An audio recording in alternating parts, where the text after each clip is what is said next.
The thick, oversized off-white linen envelope stood out in the pile of forwarded mail that sat on the coffee table.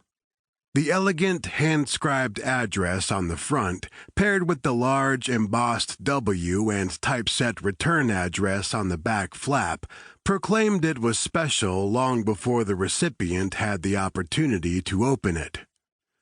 Jason Cartwright studied the envelope as he settled into the living room sofa that faced the cabin's view of the deck and budding treetops that surrounded it.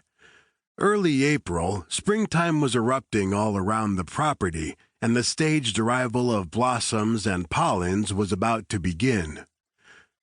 The Great Falls return address was familiar to him from his time living in Northern Virginia near Washington, D.C. 30 years earlier.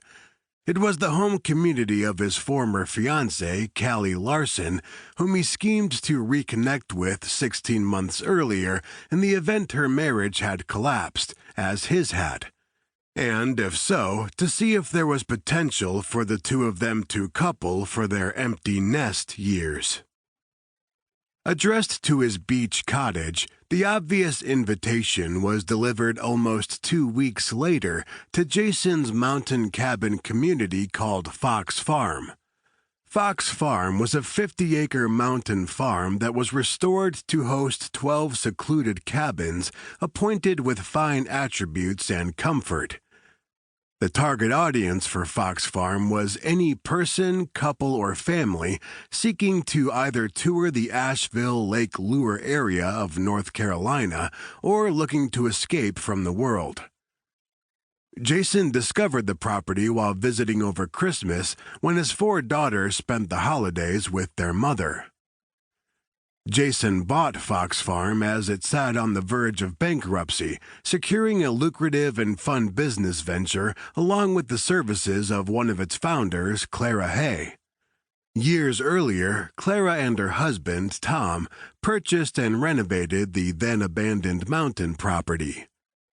Tom died from pancreatic cancer soon after Fox Farm opened for business. His medical bills, along with the property's lost business through his illness, had put their dream in jeopardy when Jason and his Chesapeake Bay retriever, Zoe, arrived for their 2-week stay on Christmas Eve. Jason's Christmas and New Year's visit gave him the opportunity to see the operation and to talk to Clara about her business. As a serial entrepreneur throughout his career, Jason always wondered about how founder ideas evolved into working businesses. Jason first talked with Clara on Christmas Eve when she hosted a small, informal Christmas celebration at the farm's main house. Their initial conversation was full of great expectations for the new year that both were seeking. As they crossed paths through the week, their conversations became more comfortable, opening a candidness that led to his discovery of the property's challenges and Clara's need to sell. Jason moved the rubber band-bound pile of mail to the middle of the coffee table to ensure that he would not forget about it.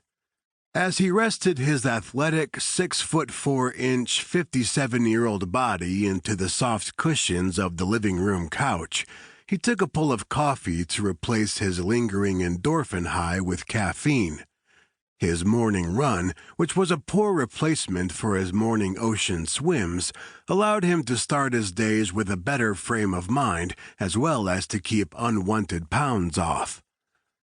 The comforting wind-down and boost he was feeling melded with the scenery that surrounded the Flying Dutchman cabin. He was happy to be in the mountains.